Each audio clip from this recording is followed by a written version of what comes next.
Hello guys and welcome back to Bulgaria. Today I'm gonna travel all around the country by taking not one, not two, but 5 different trains. And well, the Bulgarian rail system is pretty wild, mostly because the rolling stock is incredibly diverse. You'll find modern Siemens D0 trains, various long-distance carriages, and also antique combi wagons. So come along as we travel not just across Bulgaria, but also through history. The adventure begins in the capital of Sofia.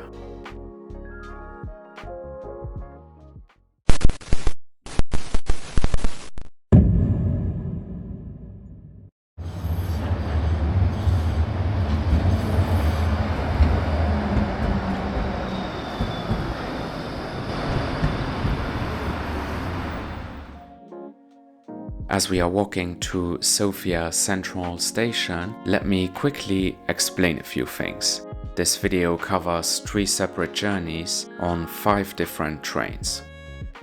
The first one will take us from Sofia to Plovdiv, and the second one from Plovdiv to Veliko Tarnovo via Stara, Zagora. And from Veliko Tarnovo, it's a short ride on an old combi train to a place called Gorna, Oryahovitsa. And finally, from there we will take Bulgaria's best and most modern intercity train back to Sofia.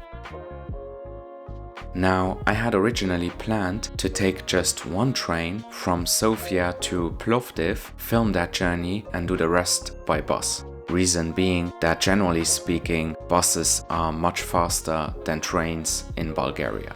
However, there were 3 main factors why I ended up doing all of my journeys by train and didn't travel by bus at all. Reason number 1, the journey from Sofia to Plovdiv wasn't actually operated by the intercity train that I wanted to review. Reason number 2, a few local acquaintances told me that I could ride some proper vintage trains in the region of Veliko Tarnovo, which is where I was heading. And yeah, I couldn't pass up that chance.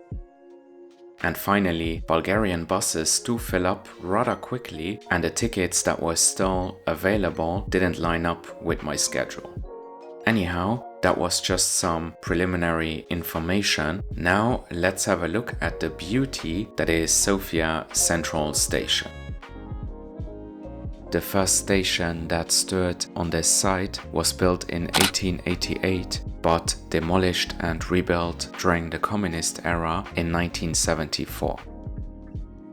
That 70s building still stands, but it has been modernized and renovated on multiple occasions, including about 10 years ago.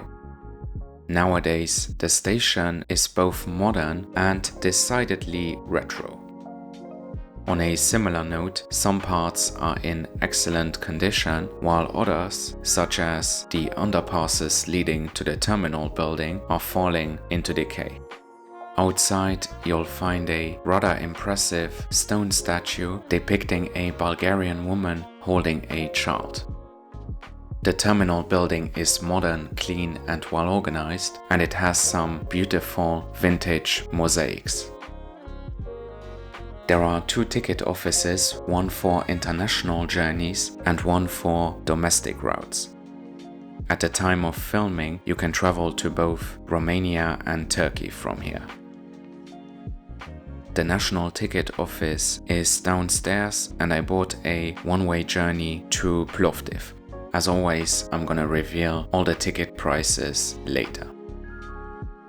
As you can see on this map, Bulgaria has a highly extensive rail network covering pretty much every corner of the country. Unfortunately, many parts are not in a good state and most Bulgarians prefer to travel by bus or car. The first leg of my journey is 10-111, departing Sofia at 11:55 am and arriving in Plovdiv 3 hours and 27 minutes later. We are riding this graffiti-filled Siemens D0 train. These are multiple units that the Bulgarian railway company bought in 2005 and 2006. As such, these trains are already 20 years old, but they are still among the newest in Bulgaria.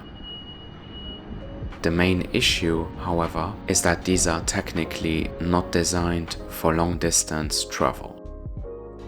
The D0 is in essence a commuter train that can accelerate and stop very quickly, making them suitable for suburban travel.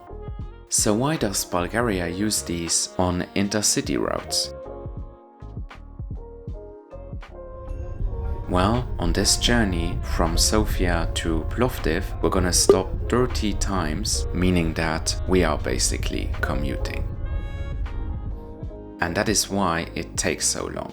As a comparison, the bus journey is about 2 hours. And yeah, the journey was pretty uneventful, but we made every stop on time. The seats aren't all that comfortable and the windows were quite dusty, so the views weren't that great either. As I mentioned before, I chose this option because the faster train didn't align with my schedule. In short, this is definitely not the best way to travel between Sofia and Plovdiv.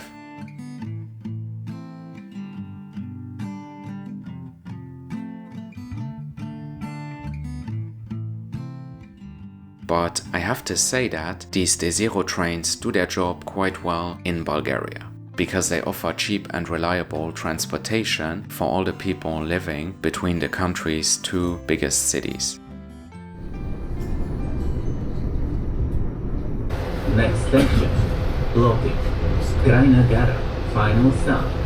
Благодарим ви, че избрахте БДЖ за вашето пътуване. Thank you for choosing Bulgarian State Railways. We arrived in Plovdiv bang on time at 3:22 p.m. I then spent a day exploring this rather fascinating town, which is, by some estimates, the oldest city in Europe. If you want to know what Plovdiv is like, my city tour is already on the channel. 2 days later, I had planned to continue my journey to the town of Veliko Tarnovo by bus.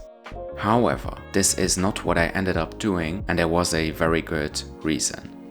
You see, I was staying right next to Plovdiv train station, but the bus station that has connections to Veliko Tarnovo is located on the exact opposite side of Plovdiv, and I wasn't motivated to travel to the other side of the city just to get a bus. As such, I bought a ticket to Veliko Tarnovo, which included 2 trains.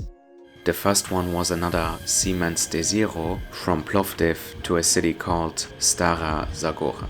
You might have noticed that every single train in Bulgaria is covered in graffiti. Spraying carriages seems to be a popular leisure activity here. Anyhow, this journey took about 2.5 hours and we got to Stara Zagora on time. Now, I know that these commuter trains are a little bit boring, but worry not, it's gonna get much more interesting from now on. In Stara Zagora, I had about half an hour to catch my next train to Veliko Tarnovo, and to my delight, that wasn't a Siemens D0. It was a much older train with 8-seater compartments. I don't know the exact model of this carriage, but it looks very 90s, which I adore. Better still, the views on this journey were epic and you could open the windows.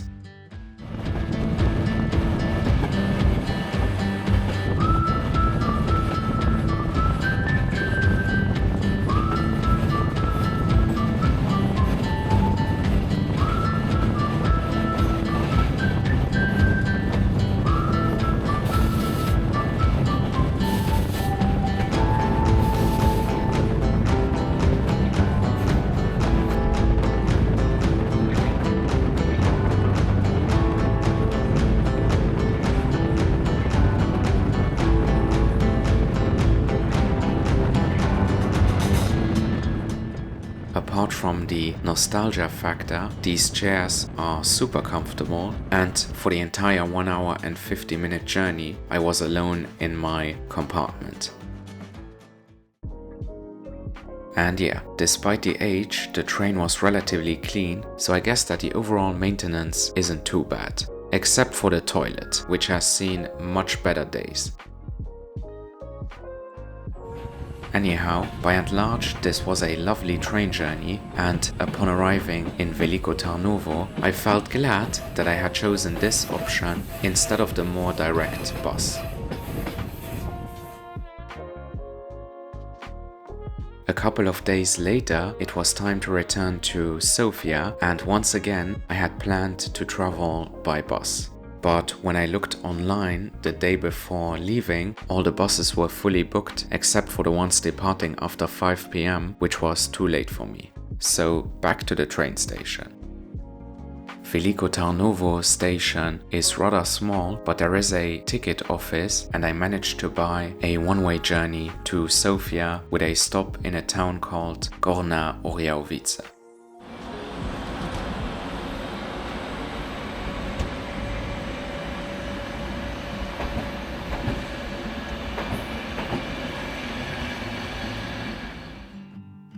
And the first leg of that journey was operated by a genuine socialist relic.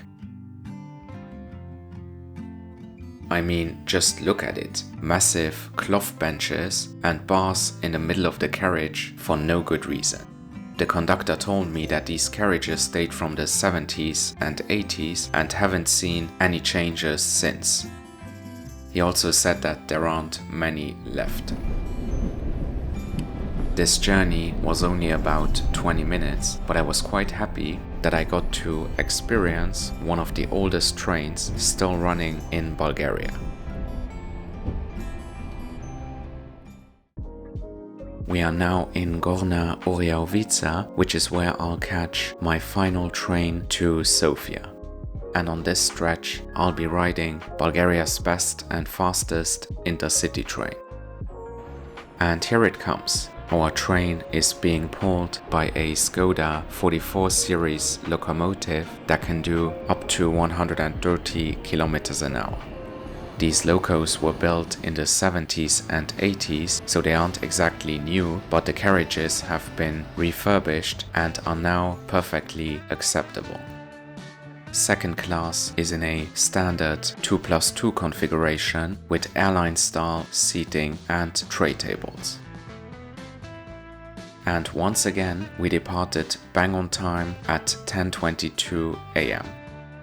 This train doesn't have a restaurant car, but the loo was very clean, and we passed through some rather spectacular scenery on this journey.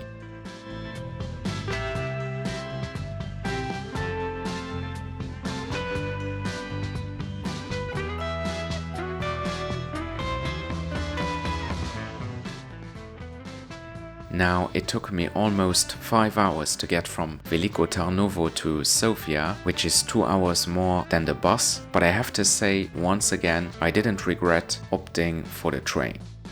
And that is pretty much that. We arrived in Sofia North on time at 3:21 p.m.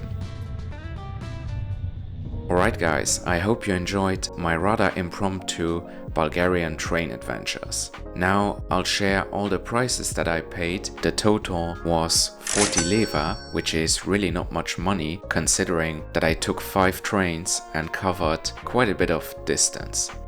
And yeah, I booked all the journeys right at the station less than 1 hour in advance. Also, the people working at the stations, they usually don't speak much English, but enough to explain the different routes and connections. And all the ticket offices accepted credit cards, which is good. So, would I recommend traveling by train in Bulgaria? Well, kind of. They aren't very fast, but they are cheap, and at least on my journeys, the punctuality was top-notch, which is apparently quite rare. And then there is of course the vintage factor, which for me is definitely a reason to travel by train in Bulgaria. Anyhow, to wrap this up, I just quickly wanted to mention that there is a narrow gauge railway that I absolutely wanted to ride but didn't manage to because it's just too far out of the way, so definitely worth checking out. And that is it for today. Thanks very much for watching, and I'll catch you all again in the next one. Goodbye.